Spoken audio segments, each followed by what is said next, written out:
Bonjour à tous, bonjour à toutes. Aujourd'hui, nous allons parler de Dune, le roman de Frank Herbert et surtout l'adaptation, la très belle adaptation qui en a été faite par Villeneuve et qui est actuellement encore au cinéma. Alors, cette vidéo s'adresse à ceux qui ont vu le film, mais pas forcément à ceux qui ont lu tous les livres. Donc, vous inquiétez pas si vous n'avez pas lu l'œuvre de Frank Herbert, je ferai en sorte qu'il n'y ait aucun spoilers qui puisse vous indiquer la suite de l'intrigue ou du cycle, parce que Dune est un cycle gigantesque. Voilà, il faut savoir hein, que là, actuellement, au cinéma, est adaptée la première partie de Dune, qui, dans l'édition française d'ailleurs, est aussi divisée en deux. Donc vous voyez d'ailleurs que la deuxième version est beaucoup plus épaisse que la première, ce qui nous promet un très gros film Dune 2 d'ailleurs, et le deuxième sera à mon avis beaucoup plus intéressant parce qu'il s'intéressera aux Fremen, peuple que jusqu'ici nous n'avons fait qu'aborder dans le film. Et puis ensuite, hein, la saga de Dune, c'est le Messie de Dune, les enfants de Dune, l'empereur de Dune, les hérétiques de Dune, la maison des mers, et ça encore, c'est que pour le cycle de Frank Herbert, parce qu'ensuite, son fils a pris la succession et a écrit quantité d'autres cycles dont il ne sera pas question ici. Alors, que peut-on dire de Dune? Alors, pour le résumer de façon très brève, nous avons Leto Atreides, chef d'une maison assez importante, qui officiellement se voit confier un grand honneur, c'est-à-dire de diriger la planète de Dune. Alors Dune, c'est le surnom de cette planète. Elle est surnommée ainsi parce que elle n'est recouverte de dunes. Cette planète Arrakis, c'est un désert à l'échelle d'une planète. Il n'y a quasiment pas d'eau, il y fait extrêmement chaud, donc on a un climat aride. C'est-à-dire l'aridité, c'est pas seulement la chaleur, hein. Un climat équatorial ou tropical peut être aride, or il est très humide. Un climat aride, non seulement il faut qu'il y fasse chaud, mais aussi il faut qu'il y fasse sec. Et ça c'est important, parce que là c'est le professeur de géographie qui vous parle. Dans un climat tropical ou équatorial, s'il y a trop d'humidité, l'air est irrespirable. C'est-à-dire vous mettez 40 degrés avec 90% d'humidité, on ne survit pas, tout simplement. Or, dans un milieu aride, c'est très difficile d'y vivre, c'est éprouvant, mais en soi, si on trouve certains moyens d'économiser l'eau, on peut très bien y vivre en fait. Et c'est ce que vont prouver les Fremen dans ce film, c'est qu'une société adaptée à ce climat peut se mettre en place, société qui semble complètement arriérée, mais qui, parce qu'elle connaît le territoire, finalement, aura toujours un temps d'avance sur ses opposants, aussi puissants et aussi nombreux soient-ils. Donc finalement, ce Leto Atride hérite de cette planète. En soi, c'est une bonne chose. Surtout que cette planète appartenait jusqu'ici à ses grands adversaires, qui étaient la maison Harkonnen, représentée par le gros méchant baron Vladimir Harkonnen. Alors lui, on comprend dès le début qu'il est méchant. Déjà, il est tout gros, il parle d'une voix grave. D'ailleurs, on pourrait parler de la grossophobie, hein. C'est-à-dire que pourquoi, quand on veut montrer que quelqu'un est méchant, une fois sur deux, il faut qu'il soit gros. Et en plus, ça ce n'est pas dit dans le film, mais on l'a dans le livre, pour noircir encore plus ce personnage, il est pédéraste, c'est-à-dire que c'est un homme qui est attiré par les jeunes garçons. Donc en gros, dès la page 5, vous le détestez, en fait, ce Vladimir Harkonnen. Puis déjà, Vladimir, ça fait peur, hein. Enfin, je dis, voilà, je ne vais pas me mettre en colère avec Vladimir Poutine, mais dans le contexte de la guerre froide, sachant que le roman a été écrit en 1965, voilà, prendre un nom qui sonne un petit peu russe, à mon avis, ce n'est pas anodin de la part de Frank Herbert pour brosser le portrait d'un gros méchant. Bon, et là, en fait, il manque un troisième personnage qui est l'empereur, que l'on ne voit pas. La maison impériale, de toute façon, est quasi absente du roman, donc elle le sera aussi du film. C'est l'empereur Padishah Shaddam IV, qui en fait semble faire un cadeau à Leto Atreides en lui confiant cette planète qui, on va le voir, représente une grande valeur. Mais en fait, ce faisant, il signe son arrêt de mort. Et ça, Leto Atreides, dès le début, n'est pas très serein sur ce qui l'attend. Parce qu'il est certain que les Harkonnen ne vont pas se laisser déposséder ainsi d'une planète aussi importante. Et finalement, là, la stratégie de Shaddam IV, elle est de diviser pour mieux régner, c'est-à-dire que en liguant un chef d'une maison mineure contre un autre chef d'une maison mineure, surtout la maison Atreides qui devient de plus en plus populaire, eh bien, il veut les diviser et il veut les affaiblir tous deux. Et si vous avez finalement Padishah, ce terme il est un peu bizarre, Shaddam, là on a tout l'orientalisme de Frank Herbert. C'est-à-dire que Dune, euh, ce qui est au cœur finalement de ce roman, et c'est ça qui est très fort, c'est pas tant la personnalité de Paul Atreides, le fils de Leto, que la personnalité de la planète. On a une planète qui a une réelle personnalité, qui évolue, qui charrie une histoire très longue, et d'ailleurs le cycle s'appelle Dune. Donc on voit que ce qui est central, ce n'est pas un personnage, c'est un lieu. Un lieu qui, dans l'imaginaire collectif, quand on pense à Dune, on pense à l'Orient, on pense au désert du Sahara, et ça c'est aussi très présent dans le roman, et Villeneuve, dans son adaptation, l'a aussi bien mis en valeur, je trouve. Quand on est sur Dune, il y fait chaud, on a le désert, et d'ailleurs, à chaque fois dans le film que l'on est en dehors d'Arrakis, il pleut. Donc c'est une façon vraiment, je trouve, pour le réalisateur de montrer que Dune, c'est la planète où il ne pleut pas. C'est vraiment l'aridité qui la caractérise. Et donc du coup, eh ben, Frank Herbert a énormément pris influence dans le mot oriental. C'est-à-dire Padishah, le Shah, c'était le titre qu'on donnait aux empereurs dans l'Iran. Euh, on parle aussi souvent dans ce roman du djihad, une sorte de guerre sainte qui a été menée contre les machines il y a 10 000 ans et dont Paul, d'un moment du film, a peur que, en son nom, au nom des Atreides, soit fait à nouveau un djihad qui touche l'ensemble du monde connu. Alors, on est gêné aujourd'hui avec ce terme de djihad, parce qu'en 1965, il n'était pas connoté comme ça par l'actualité.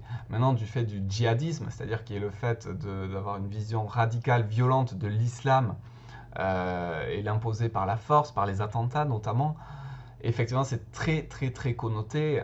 Et ça, bon, c'est important de se dire que c'était pas la volonté de Frank Herbert. Frank Herbert, c'est juste pour lui une façon, voilà, de placer son roman dans une sorte d'Orient un peu fantasmé, l'Orient du commerce saharien finalement, hein, qui a inspiré grandement ces dunes et cette planète qui est centrale. Donc en gros, si on reprend, nous avons Leto Atreides et son fils Paul qui arrivent sur une planète qui a une grande valeur, mais qui va probablement susciter l'opposition des Harkonnen, voire même peut-être de l'empereur. Alors pourquoi cette planète elle est importante? Et là à nouveau c'est le prof de géographie qui va parler. Elle est importante parce qu'elle a une ressource. Pour l'instant on a caractérisé Arrakis par ce dont elle manque. Ce dont elle manque c'est l'eau. Et effectivement, l'eau est une ressource primordiale. Sans eau, pas de végétation, pas de règne animal, rien du tout. Sauf que, réfléchissez bien, ce qui fait la valeur d'une ressource, est-ce que c'est l'usage que l'on en fait, auquel cas l'eau est une ressource considérable, la principale ressource, ou est-ce que c'est sa rareté? Parce que si on peut envisager de faire venir de l'eau d'ailleurs, et que sur place, par contre, à Arrakis, on aurait une ressource qui n'est présente qu'ici, or là c'est le cas, c'est l'épice qui permet les voyages interstellaires, rien que ça. Pas d'épices, pas de voyage, vous restez bloqué sur votre planète. Hein, et la guilde des navigateurs, elle est très triste du coup, parce que c'est son gagne-pain. Hein, il y a les navigateurs de la guilde spatiale qui sont une sorte d'humains mutés, drogués à l'épice, qui par là peuvent trouver des itinéraires pour organiser le voyage spatial. Mais ça, ils le font grâce à l'épice. Donc, Arrakis, c'est la seule planète où on retrouve cette épice, donc c'est une planète considérable au niveau de la ressource, et je trouve que ça pose une question très pertinente sur qu'est-ce qu'une ressource. Est-ce qu'une ressource, c'est ce qui est rare ou c'est ce qui est indispensable pour en faire autre chose? Si c'est ce qui est indispensable pour en faire autre chose, dans ce cas-là, oui, c'est utile d'avoir de l'épice, mais il vaudrait mieux encore avoir de l'eau. Si la ressource, c'est avant tout ce qui est rare, ce qui peut avoir une valeur transactionnelle, auquel cas Arrakis est une planète clé la plus importante. Mais maintenant, on en revient à un autre paradoxe, et là c'est le professeur d'histoire qui vous parle. C'est-à-dire qu'une ressource, c'est intéressant, mais c'est intéressant si vous êtes capable de la produire, de l'exporter et de la défendre. Parce qu'une ressource, elle va attirer des convoitises. Je vais prendre un exemple tout simple, le continent africain. c'est de loin le continent le plus pauvre. Et pourtant, ce n'est pas un continent qui manque de ressources. Le problème, c'est que ces ressources minérales notamment sont tellement importantes qu'elles ont suscité la convoitise des autres puissances.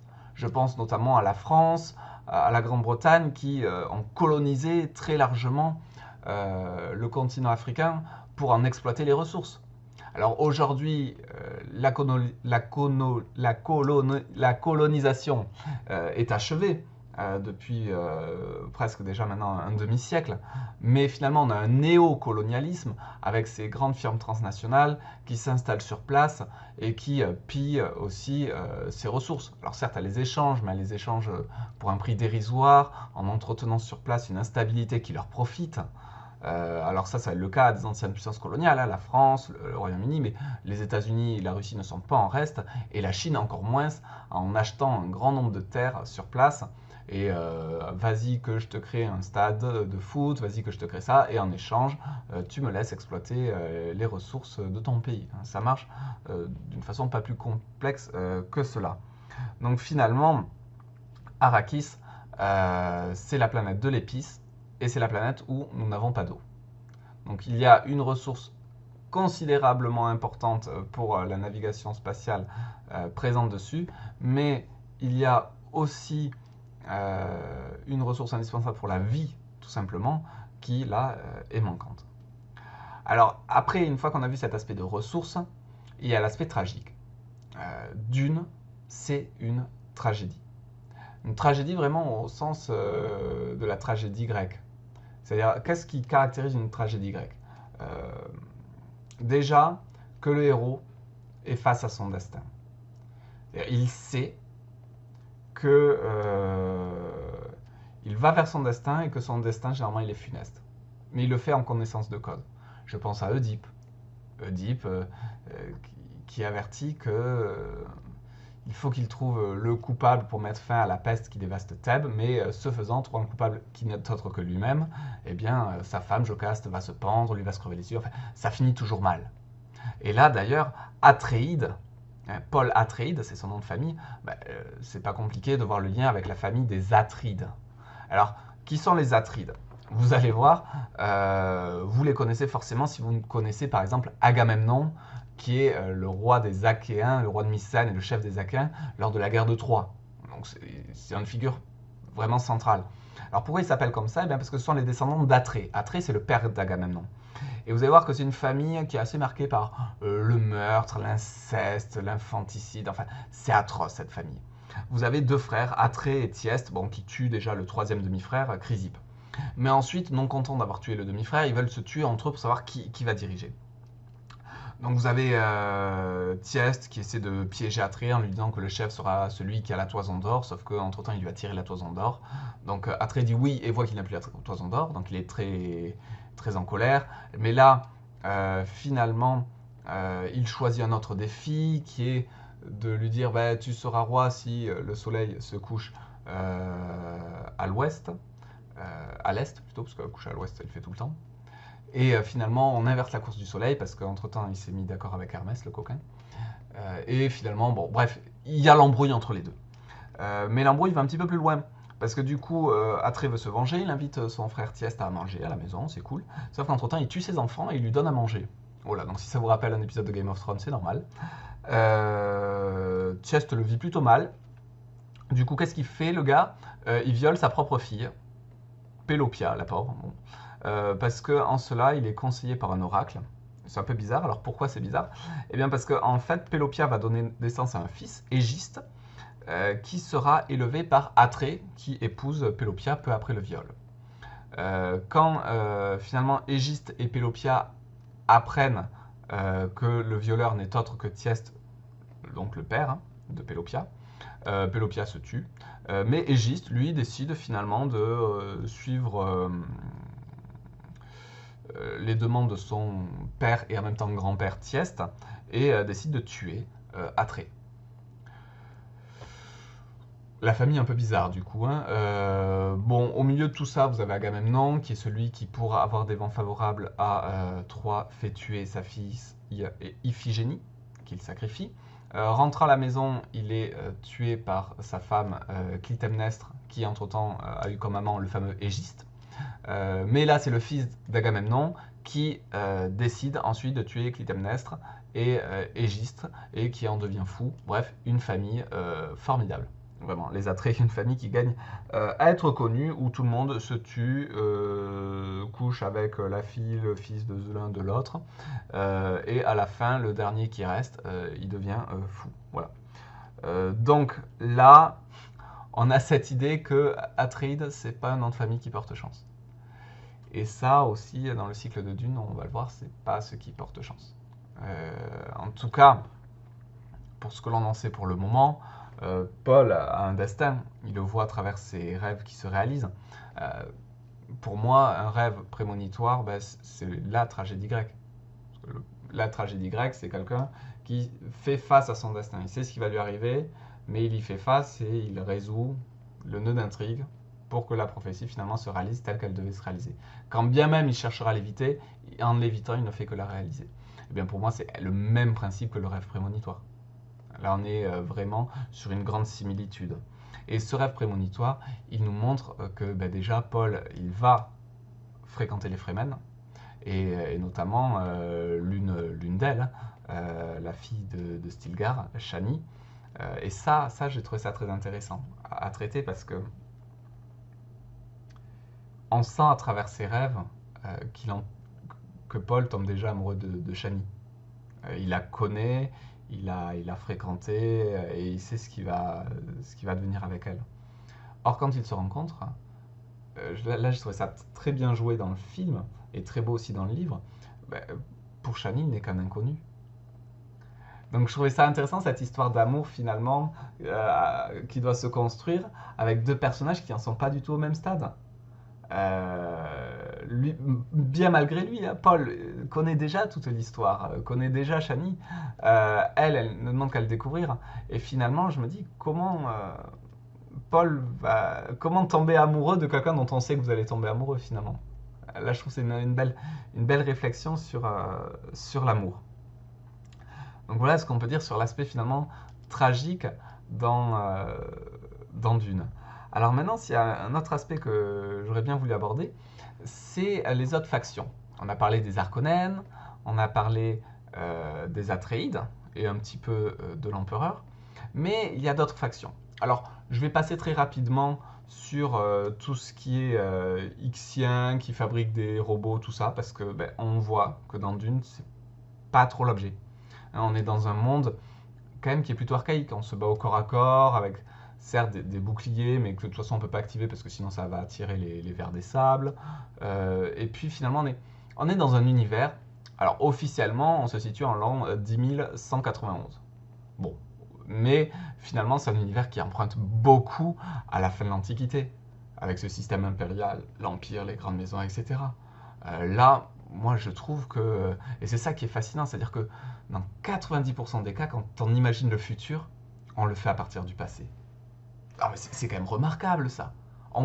Les écrivains ils sont censés réfléchir du futur, inventer des choses. Ils ne font que réactualiser des systèmes hyper anciens.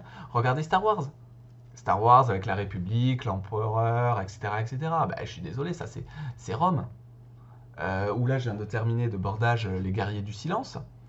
Les Guerriers du Silence, on est dans une sorte de médiéval occidental avec une église complètement intolérante, violente, un pouvoir impérial à côté qui cherche à s'imposer aussi.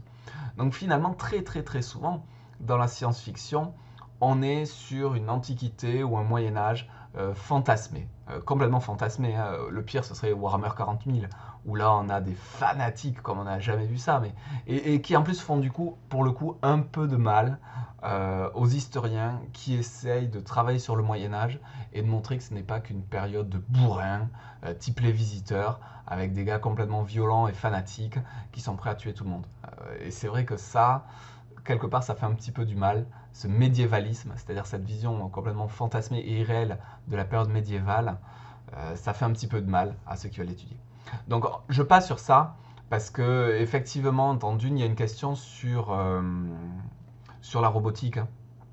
qui a complètement disparu il y a 10 000 ans parce que les machines avaient asservi l'humanité. Et donc, du coup, il y a un gros tabou aujourd'hui autour de l'utilisation de l'intelligence artificielle. Ça, c'est marrant parce que ça fait référence à Stephen Hawking, par exemple, qui disait que l'intelligence artificielle, à ce jour, était une des plus grosses menaces pour l'humanité. Alors bon, c'est vrai qu'avec la Covid-19 ou le réchauffement climatique, ça a tendance à passer un petit peu aux oubliettes, mais bon, Hawking, c'est pas n'importe qui quand même qui le dit. Si vous voulez voir un film là-dessus, Matrix. Matrix, c'est les machines qui se sont emparées finalement de l'humanité et qui ont complètement renversé la situation. C'est les humains qui sont les piles des machines. Et je trouvais ça très très très bien fait dans le premier Matrix. Et je pense que c'est très largement inspiré de ce qui est dit entre les lignes, parce que Frank Herbert ne le creuse pas. Mais voilà, on sait qu'il y a 10 000 ans, il y a eu ce qu'on appelait le djihad butlérien, où les humains se sont libérés du joug des machines. Et depuis, les machines sont interdites, l'intelligence artificielle sont interdites, et donc du coup, pour naviguer, pour faire toutes ces choses-là, eh bien, on utilise des humains qui sont dopés à cette épice, mais on n'utilise pas de machines. Par contre, il y a une autre faction, qui est le Bene Gesserit. Alors ceux-là, on les voit à plusieurs reprises dans le film, ils ont une grande place. Pourquoi? Déjà parce que la mère de Paul, Jessica, en fait partie. Et à ce titre-là, ce n'est pas la femme de Leto Atreides, mais c'est sa concubine. Voilà, il le dit d'ailleurs dans le film qu'il regrette de ne pas l'avoir épousée. Et c'est vrai que c'est une belle histoire d'amour aussi entre Leto et Jessica, parce que ils ont chacun deux objectifs très différents. Ils ont conscience que l'autre a un objectif différent, et pourtant, néanmoins, ils s'aiment. Voilà. Et ils ont chacun leur propre façon de veiller sur Paul. Même si c'est vrai que Jessica, ça semble pas évident. Quand au début elle l'amène voir la mère révérende qui lui fout la main là, dans cette grosse boîte, elle lui dit: si tu retires la main, tu meurs. On se dit que c'est pas hyper protecteur. Mais alors c'est quoi cette histoire de main du coup? On pourrait peut-être un peu le creuser. Hein, parce que c'est vrai que ça passe assez vite dans le film. Eh bien écoutez, moi je vais vous le creuser parce que je suis gentil. Mais je vous le garantis, il y a sans spoiler. Hein. Tout ce que je dis, si vous regardez le film 5 fois, c'est dit. C'est juste qu'il faut le regarder 5 fois. Donc moi, je vous économise 4 places de cinéma, du coup. Qu'est-ce qu'ils disent? Eh bien, en fait, le Bene Gesserit, ils sont là pour faire un programme de sélection humaine. Pour vraiment obtenir l'humain parfait. Donc ça, sa appartenance s'appelle l'eugénisme. L'eugénisme, c'est le fait de sélectionner dans l'espèce humaine vraiment des gènes pour obtenir une sorte d'humain idéal. Alors vous avez un très beau film là-dessus, hein, sur l'eugénisme, qui s'appelle Bienvenue à Gattaca. Voilà, c'est un classique de la science-fiction, assez ancien, mais il se regarde toujours, il est magnifique. Alors l'eugénisme, c'est un petit peu passé de mode parce que y a un gars un peu connu dans l'Allemagne des années 30 qui s'appelait Adolf Hitler et qui a cherché à mettre en place une politique eugéniste. Donc c'est vrai que c'est encore connoté très lourdement par le nazisme, entre autres. Et du coup, voilà, l'eugénisme, c'est quelque chose qui est assez tabou. Et bien là, que veut le Bene Gesserit? Et bien en fait, ils font des filles, normalement que des filles, qu'ils doivent marier aux princes des grandes familles pour ensuite les marier entre eux et faire, voilà, advenir cet être idéal, qui serait le Kwisatz Haderach. La question est, Paul est-il le Kwisatz Haderach ou pas? Et ce qui est intéressant, c'est que la mère révérende, en gros, en lui disant de mettre la main dans cette boîte, boîte qui ne lui offrirait en fait que de la douleur, c'est intéressant ce qu'elle dit, un animal retirerait la main. Même s'il en mourait, il le retirait. Donc on va voir si ce n'est pas un animal. Et donc Paul valide avec succès cette épreuve, mais à la fin, elle ne dit pas t'es le Kwisatz Haderach. Elle dit si tu avais raté, tu ne l'aurais pas été. Comme tu as réussi cette épreuve, il est possible que tu le sois. Il est possible, néanmoins, que tu ne le sois pas. Donc voilà, l'intrigue n'est pas complètement résolue, même si bon, on a une petite idée de vers où ils veulent nous emmener, hein, mais on a cette idée que effectivement, Paul semble avoir potentiellement un grand destin. Qu'est-ce qui le montre aussi? Eh bien, le fait que quand il arrive sur place avec son père, eh bien c'est lui qui est acclamé par la population locale. Il acclame tous là, il descend à peine de son sorte de vaisseau spatial, on les voit tous courir autour, il appelle Mahdi, Mahdi, Mahdi, une sorte de messie, hein. D'ailleurs Mahdi, messie, bon ça ressemble un peu, et ça il le doit notamment au Bene Gesserit, qui a créé cette religion sur place dans l'idée que ça puisse potentiellement servir Paul pour la suite.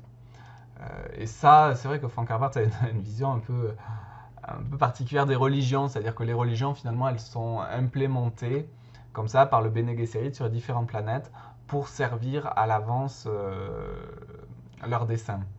Donc finalement, et c'est ça qui fait de Dune une œuvre formidable et aussi en même temps inadaptable au cinéma. Il faut savoir qu'il y a quand même cette réputation-là chez Dune.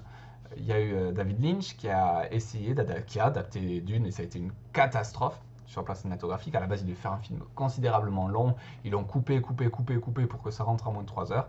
Et ils en ont fait une catastrophe.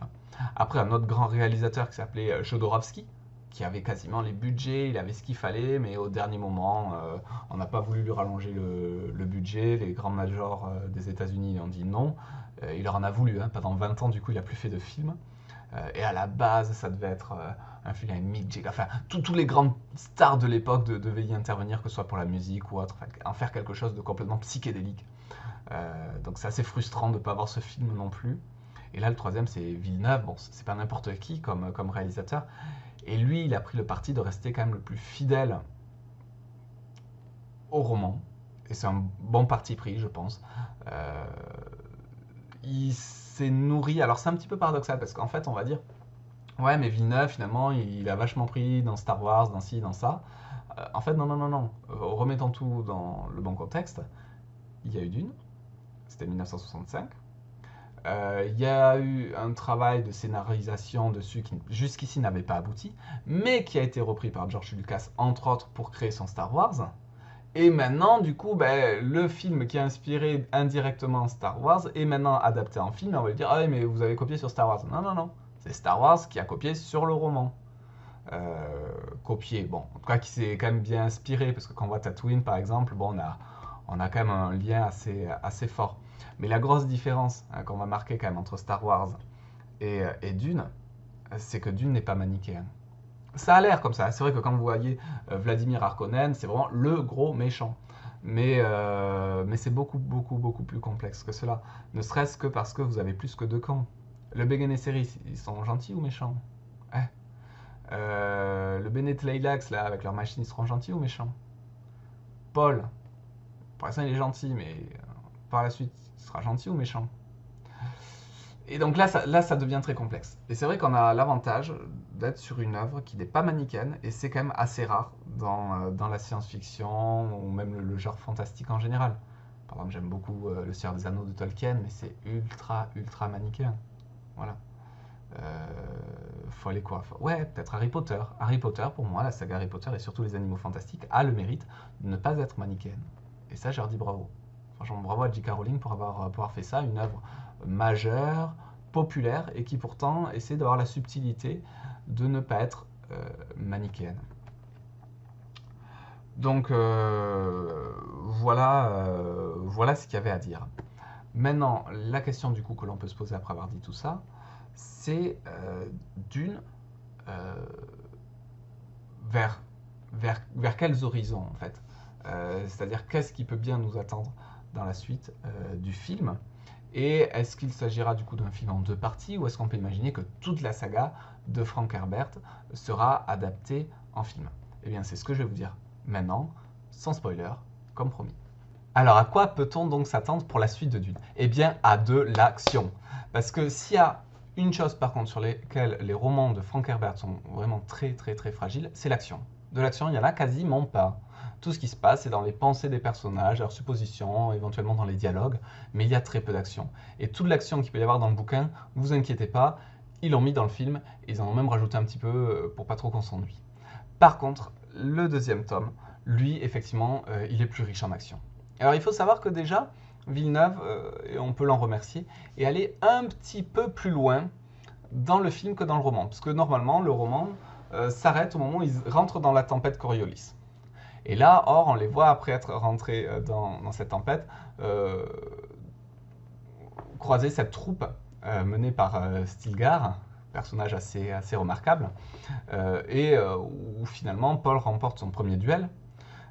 Et rencontre Chani. Et c'est assez intéressant parce que là, pour moi, c'est vraiment on est au meilleur moment de l'ensemble du cycle. Parce qu'on a cette incompréhension finalement. Certes, Paul a fait des rêves prémonitoires, etc., mais il va falloir qu'il apprenne à connaître ce peuple des Fremen, peuple qui a vécu quand même en autarcie, coupé du monde des cités, qui a ses propres règles, et ces règles, elles sont dictées par l'environnement dans lequel ils vivent. Et cet environnement, c'est un environnement où l'on n'a pas d'eau. Et rien n'est plus important que l'eau. C'est pour cela qu'il y a tout un langage autour du crachat. C'est-à-dire que quand Stilgar veut gérer quelque chose, il crache. Alors on est choqué dans le film, enfin les personnages sont choqués. Et en fait, au contraire, c'est vu comme quelque chose de très honorifique d'avoir quelqu'un qui est prêt à cracher parce qu'il donne son eau. À la fin du combat, bon, je ne dévoilerai pas trop l'issue, si jamais il y a quelqu'un qui n'a pas vu le film et qui est encore là, mais normalement je vous ai dit de voir le film avant d'écouter la vidéo quand même, mais à la fin du combat, le corps du perdant, de celui qui a perdu le duel, il est mis dans une sorte de bâche, comme s'il ne fallait conserver cette eau-là. Donc finalement, eh bien, ce sera quelque chose d'assez initiatique pour Paul. Il semble avoir tout perdu. Son père s'est fait tuer, la planète est occupée par les Harkonnen et les forces impériales, mais il reste à lui à trouver sa place dans ce peuple Fremen et à accomplir sa destinée. Et là, ben, voilà, c'est ce qui marche le mieux en termes de roman, parce que en tant que spectateur, on a tendance à se mettre toujours du côté du plus faible. C'est ce que dans la Casa des Papel, ils appellent le plan Cameroun. Si vous avez une finale du Coupe du Monde Cameroun-Brésil, vous allez être pour le Cameroun.